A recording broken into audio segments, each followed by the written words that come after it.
Bismillahirrahmanirrahim. Assalamualaikum warahmatullahi wabarakatuh. Salam sejahtera bagi kita semua. Yang saya hormati kepada Ibu Verina Meliasanti, SSMPD, selaku dosen pengampu mata kuliah Kajian Prosa Fiksi Indonesia.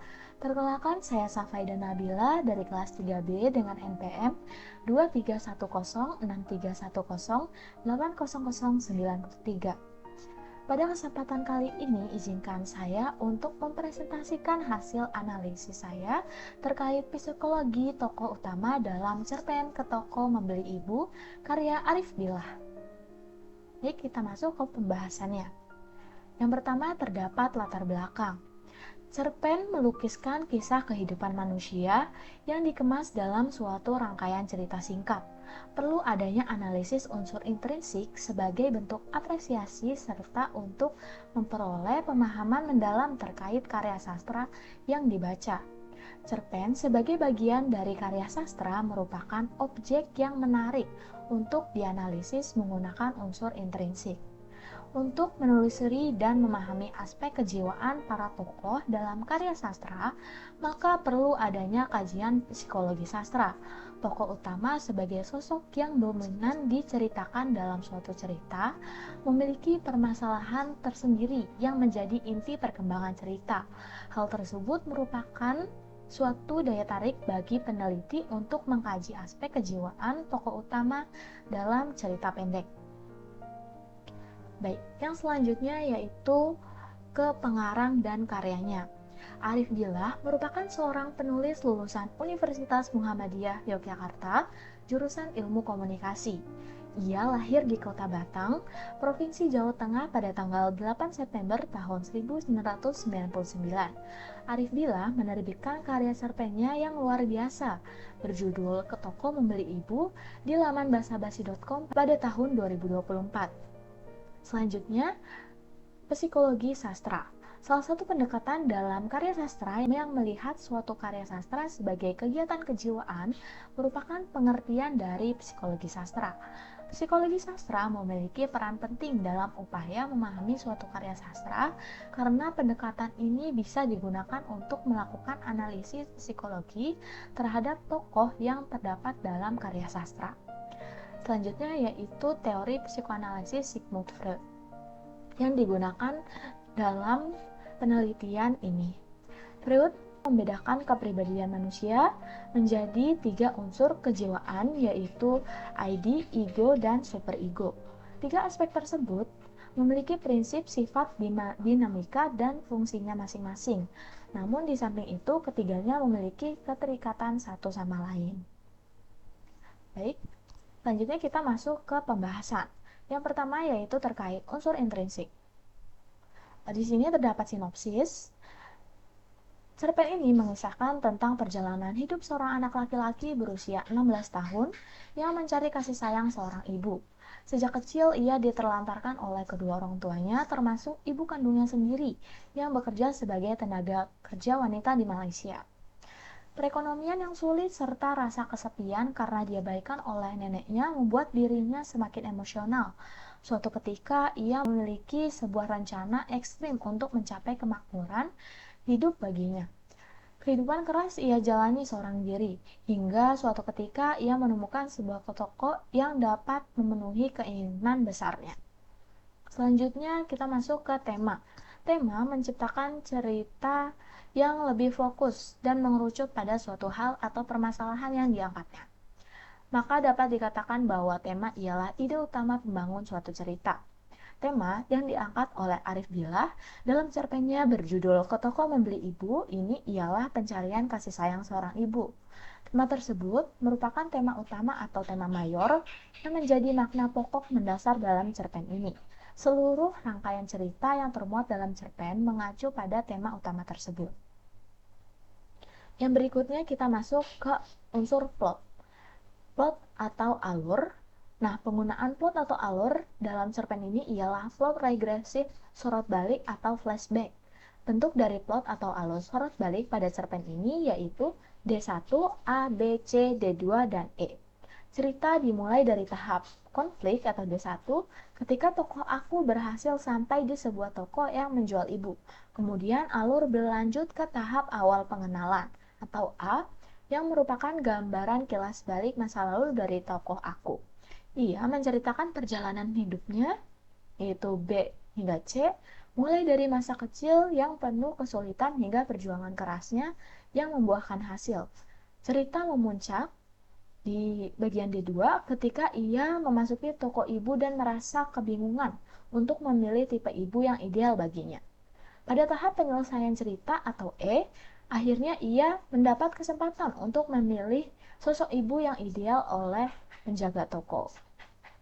Baik, berikutnya kita masuk ke unsur tokoh dan penokohan. Tokoh ialah sosok yang digambarkan sebagai pelaku atau orang yang berperan dalam cerita.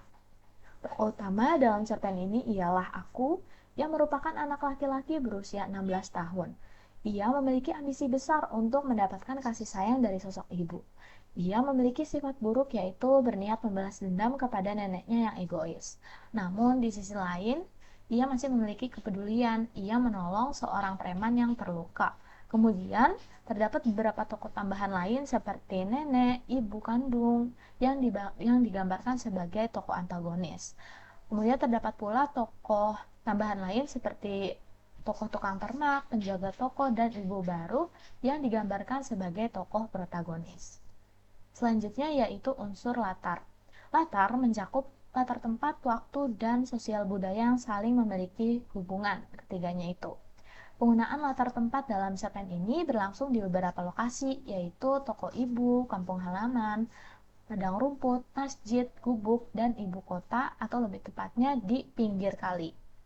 Kemudian waktu yang digambarkan dalam cerpen ini yaitu musim kemarau dan terdapat pula peristiwa yang terjadi di petang hari, di mana tokoh aku menemukan lelaki yang mengambang dengan luka tikam di pinggir kali itu.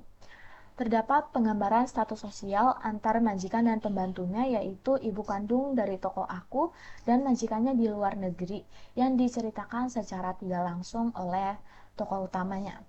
Nah, lingkungan kehidupan yang dijalani tokoh utama memiliki status ekonomi menengah bawah. Selanjutnya penggunaan sudut pandang. Di sini sudut pandang dalam suatu cerita mengarah pada segi posisi dalam mengamati cerita atau dapat juga melalui pelaku yang menceritakan peristiwa yang termuat di dalamnya. Penggunaan sudut pandang dalam cerpen ini ialah sudut pandang persona pertama, yaitu aku. Dalam hal ini, narator adalah individu yang turut terlibat dalam rangkaian cerita. Pada cerpen ini, narator berkedudukan sebagai tokoh aku yang menceritakan segala yang ia lihat, dengar, serta ia rasakan. Berikutnya kita beralih ke unsur bahasa. Unsur ini mengarah pada penggunaan bahasa oleh pengarang untuk menuangkan hasil gagasan yang ada dalam pikirannya ke dalam bentuk cerita. Selain menciptakan kesan estetis, penggunaan gaya bahasa menghadirkan kekhasan tersendiri pada suatu karya. Arif Dila menggunakan beberapa gaya bahasa atau majas dalam cerpen ini. Majas yang digunakan tersebut antara lain seperti majas metafora dan juga surrealisme. Pada kata kampung adalah toilet menggambarkan pandangan sinis penulis terhadap latar belakang kehidupan tokoh aku. Kemudian penggambaran tokoh ibu yang merupakan bentuk imajinasi pengarang. Tokoh ibu ini kan nggak realistis gitu ya dengan kehidupan nyata. Kemudian, penulis juga banyak menggunakan indera manusia untuk menambahkan kesan agar pembaca dapat merasakan secara langsung apa yang dialami penulis sebagai tokoh utama dalam cerpen. Berikutnya yaitu unsur moral.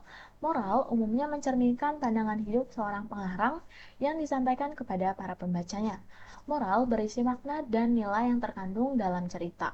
Dengan rangkaian cerita dalam cerpen ini, Arif Dila menyampaikan pesan terkait pentingnya peran orang tua, terutama terkait kasih sayang mereka yang sangat dibutuhkan oleh anaknya. Cerpen ini mengkritik fenomena sosial yang kerap terjadi dalam kehidupan. Fenomena tersebut ialah penelantaran anak oleh orang tuanya serta penggambaran dampak buruk dari hal tersebut. Berikutnya kita beralih ke unsur ekstrinsik. Di sini saya menganalisis menggunakan teori dari Freud. yaitu terkait kondisi psikologi tokoh utama yang terbagi menjadi 3 aspek kepribadian. Yang pertama terdapat aspek kepribadian ID. ID merupakan pikiran-pikiran liar, nafsu, dan insting manusia yang asalnya dari alam bawah sadar. Aspek kepribadian ID dari tokoh aku dalam cerpen ini antara lain yaitu keinginan yang teramat besar untuk memiliki, mendapatkan, dan merasakan kasih sayang dari sosok ibu. Kemudian keengganan untuk bersekolah dan naluri mencuri untuk bisa pergi ke ibu kota. Selanjutnya, aspek kedua yaitu aspek kepribadian ego. Ego adalah unsur yang dapat dirasakan maupun dikontrol oleh individu. Aspek kepribadian ego dari tokoh aku dalam cerpen berjudul Ke Toko Membeli Ibu karya Arif Dila ini antara lain yang pertama yaitu rela menahan rasa sakit dan ketidaknyamanan, kemudian mengesampingkan kebutuhan pribadi untuk memenuhi keinginannya, yaitu memiliki seorang ibu, serta memiliki kesadaran dan tanggung jawab untuk memenuhi kebutuhan diri sendiri dengan bekerja. Dan aspek kepribadian yang terakhir, yang ketiga, yaitu kepribadian superego. Superego merupakan aspek psikologi dalam setiap individu yang mendorong mereka untuk patuh terhadap nilai, etika, dan norma sosial yang berlaku dalam tatanan masyarakat.